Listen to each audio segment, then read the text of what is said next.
Welcome to Fairview Cemetery in Cedar Falls. This is the third oldest of the city's municipal cemeteries, although it's only about a decade younger than Greenwood and Hillside. Fairview Cemetery was founded in 1865.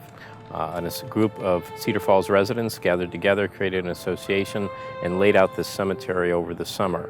First burial here was Marion Bancroft, who had died in 1855, but was moved here in September of 1865.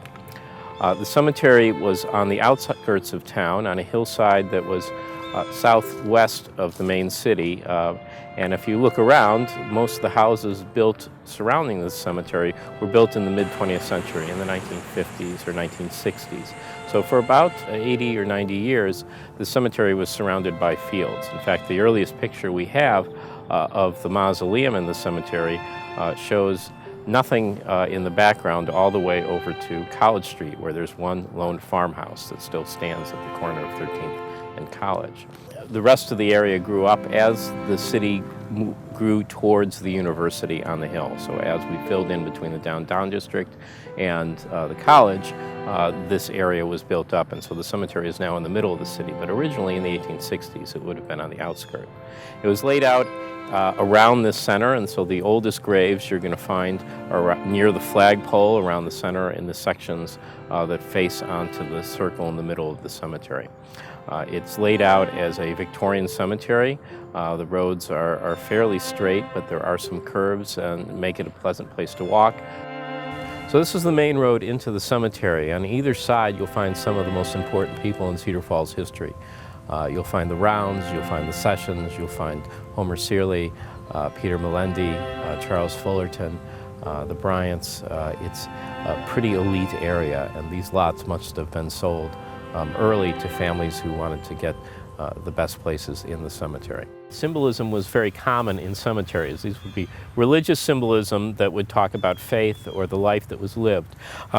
We see these today, but we don't always know what they mean, whereas if we had been alive a century and a half ago, it would have been common knowledge. One common symbol is a book. So on top of this marble headstone, we see a book that, if it's hard to read, but it says the Holy Bible, and the books are almost always the Bible, which symbolizes their faith.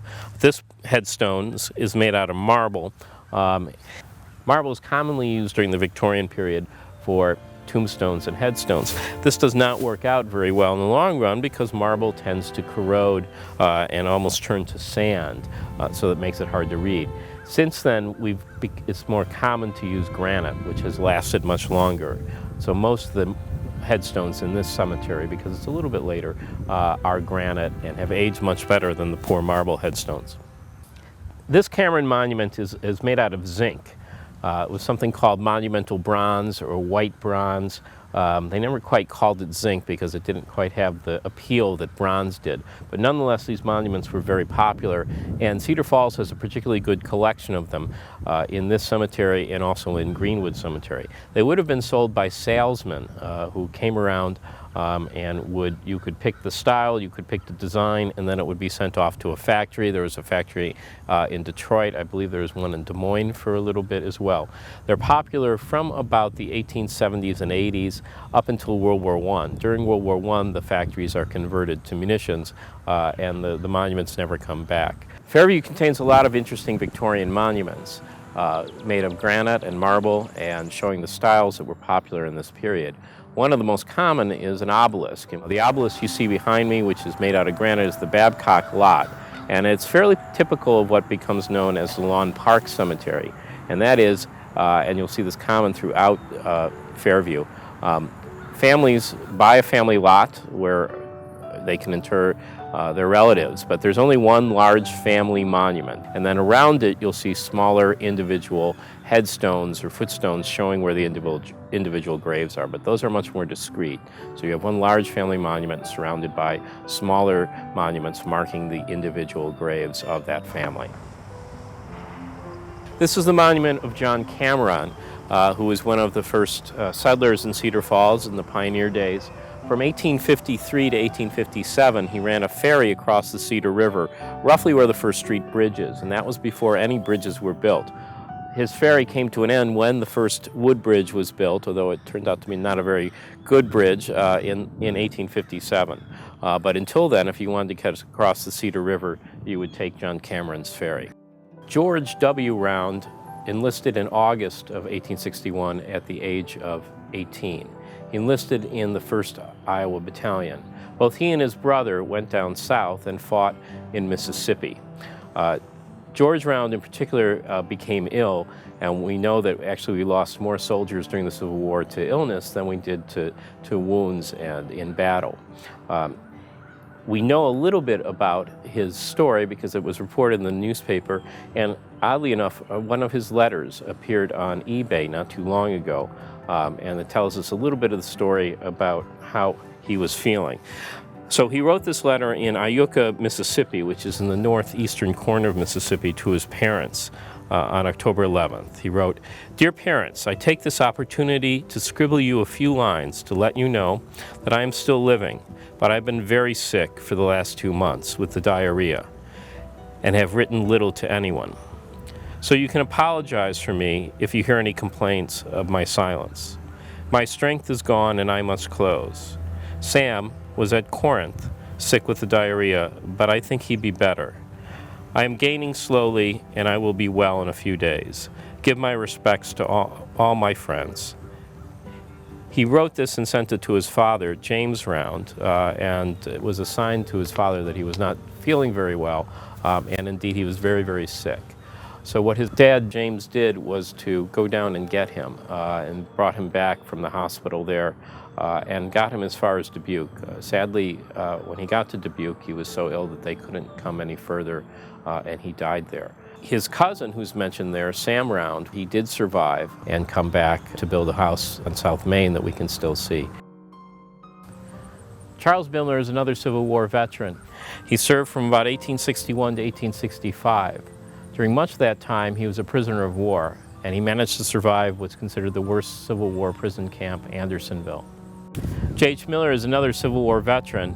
His zinc monument has a medallion on it, and this represents the GAR, or the Grand Army of the Republic, which was a Civil War veterans organization for Union soldiers. Here along the main road, you have the two most significant people in the history of Cedar Falls, or at least its founding. The first of these is Peter Melendi, who we now have an award for our representative citizens named after, for who contribute the most to the city. And it's hard to say that anybody could have beaten Peter Melendi for that particular phrase. Melendi is one of the pioneers. He comes here before the Civil War and is a mover and shaker. He really promotes the town. Eventually he writes a book about the history of Cedar Falls, published in 1893, about 50 years after the city is founded and the first pioneers get here. Melendi is responsible for helping convince the legislature to build an orphanage here, and then to move that orphanage and build a new building on the hill, which becomes the kernel of the normal school, today's University of Northern Iowa. He's also involved in, when that orphanage runs out of orphans by the middle of the 1870s, in having that building reallocated and used for the state's normal school. Normal school is a teacher's training college, and so Melendi is the one who helps bring that here and have the state use the former orphanage building to house that college, which eventually expands into the University of Northern Iowa. Next to him is buried Homer Surley, who is the most important man probably in the history of the University of Northern Iowa. Homer Surley becomes president of the college in 1886. He remains president until 1928, so he's the longest president in the college's history and the most important. When he arrives, there are only 2 buildings and a handful of faculty members. When he retires at the end of the 1920s, virtually all the old buildings that we know today have been erected, and it's turned into a major college. Surley is the one who begins in the old president's house and moves into the new president's house. He's the one who makes sure that the library gets built at the turn of the century. That library is now Surley Hall, which is named for him. As well as Surley Hall, there's also a boulevard named for him and a park. He's a fairly important figure in our history. Orville Latham is another president of UNI that's buried here, the second of the three presidents buried in Fairview. He was president following the retirement of Homer Searley in 1928, and he remained president for 12 years until Latham's death unexpectedly in 1940. During his time, more campus buildings were built, most importantly, the Commons Ballroom, which is still used today. Captain William Graham helps fill in a gap in our military veterans, the stories we've been telling. He was a veteran not only of the Civil War, but also of the Spanish-American War and of the Philippine insurrection that followed that. He was in the Navy, and you can see that from the symbolism of the anchor on his headstone. This is the Sessions tombstone. It commemorates two generations of the Sessions family. William and Elmira Sessions were the pioneers who came here originally with their son Fitzroy. William is a veteran of the Mexican-American War, and his wife, Elmira, was one of the founders of the Civil War Soldiers' Aid Society, which women put together to help the soldiers during the Civil War. They raised money, held fundraisers and dances, and stitched together uniforms and sent care packages to the soldiers. One of these soldiers was Fitzroy Sessions, who fought for the first couple years of the Civil War. Fitzroy then came back and was deputy marshal of Black Hawk County for a time.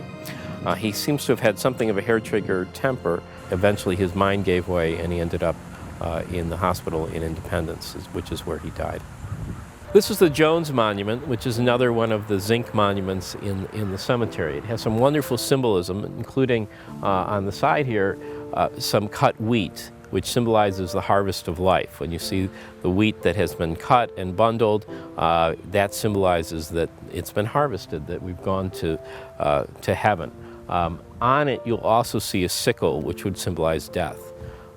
What's most interesting about this isn't so much the symbolism as it is the epitaph, which is one of the most interesting epitaphs I've ever seen. On the side here, it reads, "Let us try to make the world better for having lived in it. Justice demands the same rights for women as for men." So it's a suffrage epitaph. What we certainly can conclude from that was that Ava Jones was a suffragist, and presumably, since her husband survived her and allowed this on the monument, he must have supported women's suffrage as well. Neither of them lived to see it. She died 4 years before women were allowed the right to vote. It's likely this monument was put up when their daughter died, roughly in the 1880s or perhaps 1890s. Charles Fullerton taught at the University of Northern Iowa, then the State Teachers College, for almost 50 years. For 48 years he was in the classroom there. He's most remembered today for music education.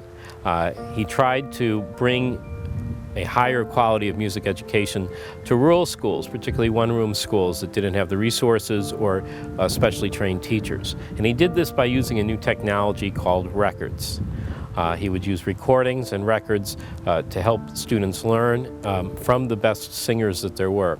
His plan was called the Fullerton Choir Plan and was the most important thing to happen to music education probably in the 20th century. The Victorian period in the 19th century was sort of obsessed with death. They loved beautiful monuments. The 20th century tries to keep death at something of an arm's length. It's called a memorial park section because all the markers are flat and set into the ground. So if you drive by or look, it looks just like a lawn or a park. You wouldn't necessarily know that people are buried there until you get on top of it. And this is, in a sense, a 20th century expression of cemeteries. This is the grave of Howard Vanderbeek. He lived a long time, but the most famous thing he did was on June 6, 1944. He was in charge of a small boat called an LCC, or Landing Control Craft. He and two other boats were responsible for coordinating the landing on Utah Beach in Normandy on D-Day.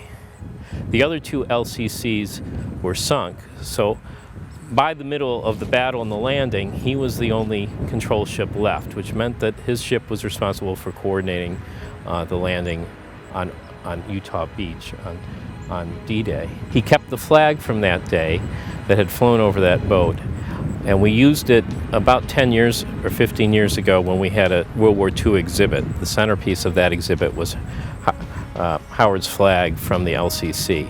It was so full of damage and holes and burn marks from the battle. It was one of the most alive artifacts I've ever seen, and people were very impressed to see it. In 1941, Don Minikis and Bob Holm were co-captains of the Cedar Falls football team at the high school. The following year, they both went into the Army. Don received training as a combat medic and as a paratrooper. Later that year, he went into France behind the D-Day invasion and fought at Hell's Corner in 1944 in June.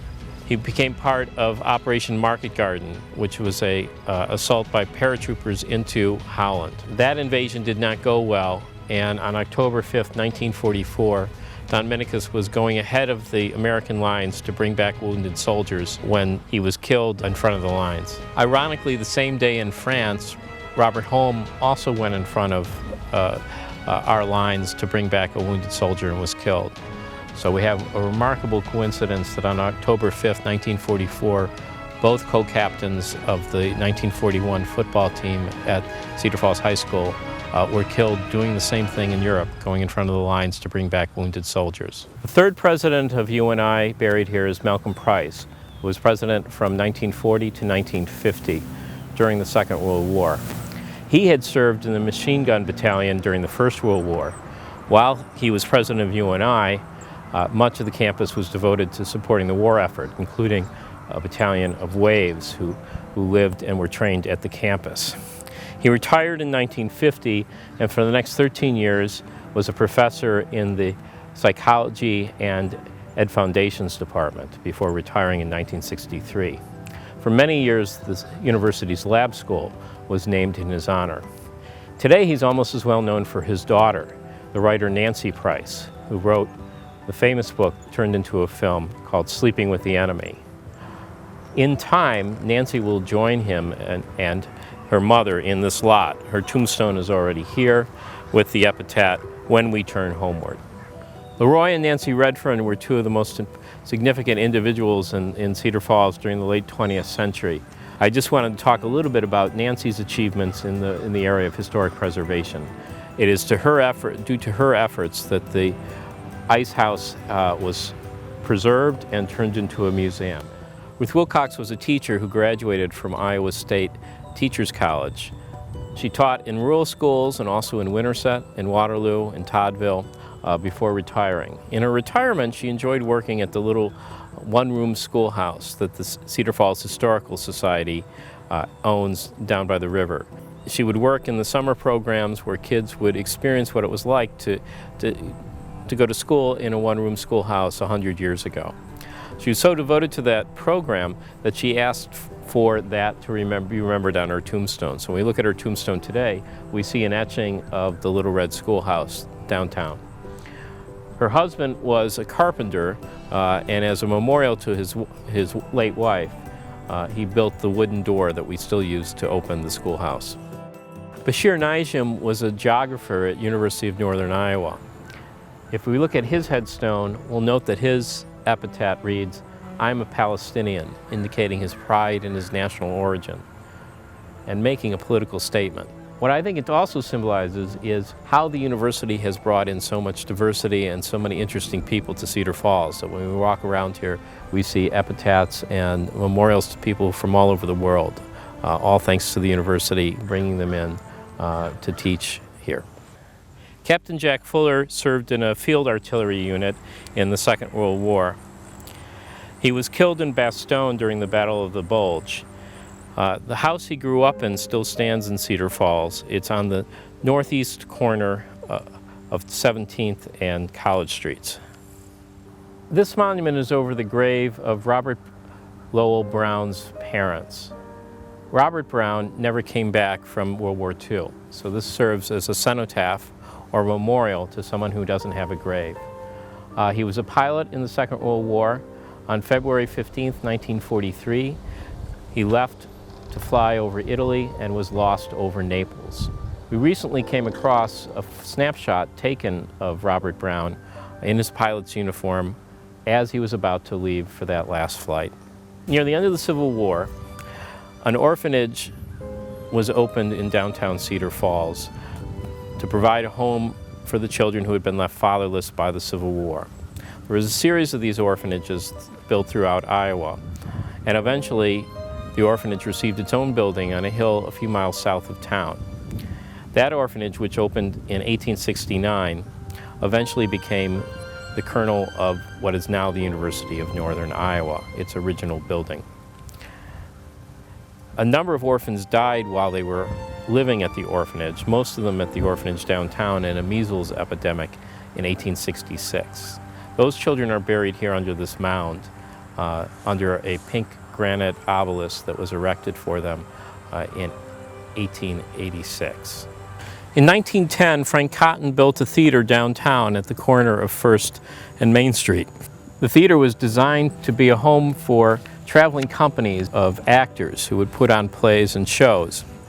This was very popular for a couple of years, but the days of traveling showmen was beginning to end, and by 1913, 3 years after the theater had opened, he was already having trouble with it, and so he sold it. At that point, it was renamed the Regent Theater and continued to welcome acting companies as they passed through town. David Sands Wright was one of the 4 original faculty members at what would become the University of Northern Iowa, but what was then the State Normal Teachers College.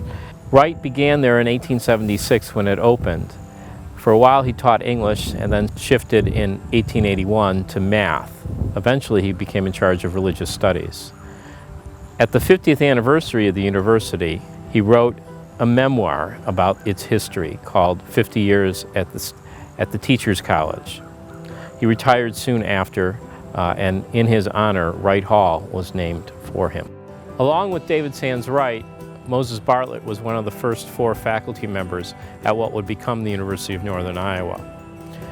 He first taught math and then switched to English in 1881. He and David Sands Wright kind of switched what their jobs were. And then eventually he went on to become an administrator. He retired in 1904, and the university honors him today by naming Bartlett Hall after him. The granite Pixley Monument has some beautiful symbolism on it. It shows us the heavenly city. Above it you see the crown of salvation and the light behind it. It's always been interesting to me that the way we picture the heavenly city is also the way we would have pictured Jerusalem or Bethlehem about 100 years ago.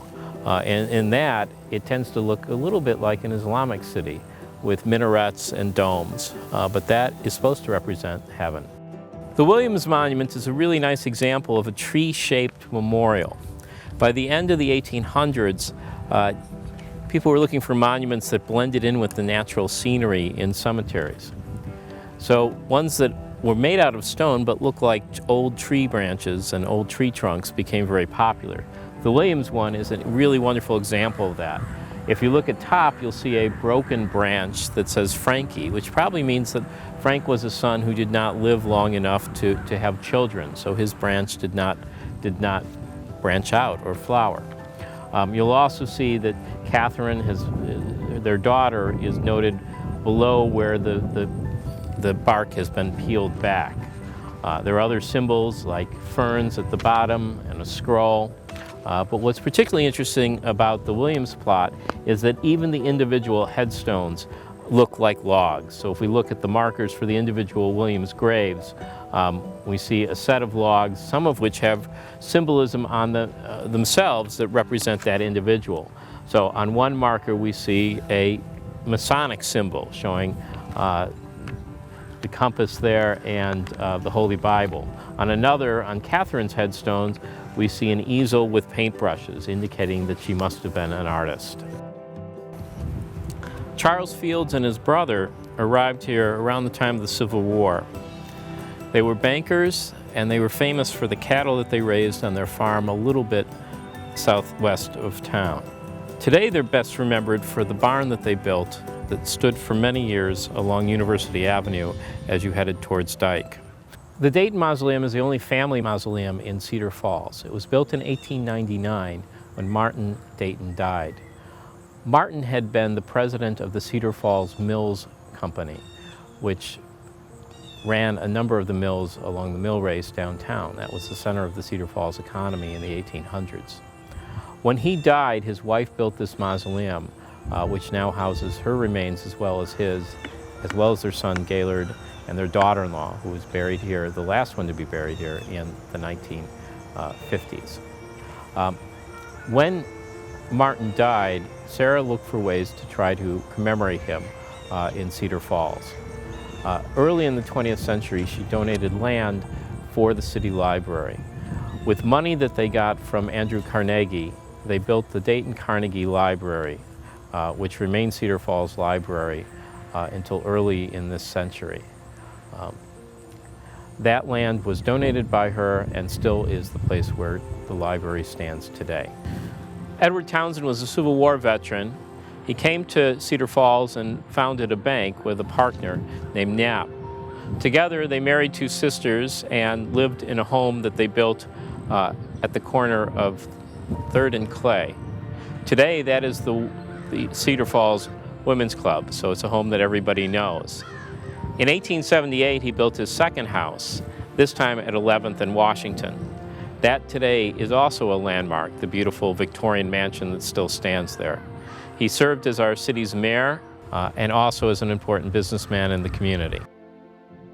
James Hurst is one of Iowa's best-known poets. He was born at Maplehurst, a farm that was just a little bit west of town. At the age of 19 in the spring, he dove into the Cedar River in a good swimming place that had changed in the winter and hit his head in a bad way. At that point, he broke his neck and became a paraplegic for the rest of his life. He continued to farm and to write poetry for the next 60-some years. When he died, his widow willed their home to the city, and it has become since the Hearst Center for the Arts. Today, his poetry is still read and edited, and members of the English department, like Scott Kowalty and Jim O'Loughlin, are still finding ways to work with his poetry, either to set it to music, to find poems that have not been published and put them in print. And there is a monument to him in front of his former home, which is now the Art Center. Joseph Bancroft came to Cedar Falls in the 1870s and founded a florist on 12th Street in 1874. That florist is still in business and operating out of the stone building that he built in 1880. Nearby is their family home. This is the lot that belongs to the Western Home, one of the oldest retirement communities in Cedar Falls. There are currently 43 residents of the Western Home who were buried here when they died. They're buried in the order that they died in, mainly in the 1920s and 1930s, although the earliest grave is 1914 and the most recent one is 1978. When we look at the Graves Monument, we can tell a number of interesting things about the couple that is buried there. The symbolism indicates that Billy would have been a veteran of the U.S. Navy. Mary presumably was a teacher. We can tell that by her epitaph.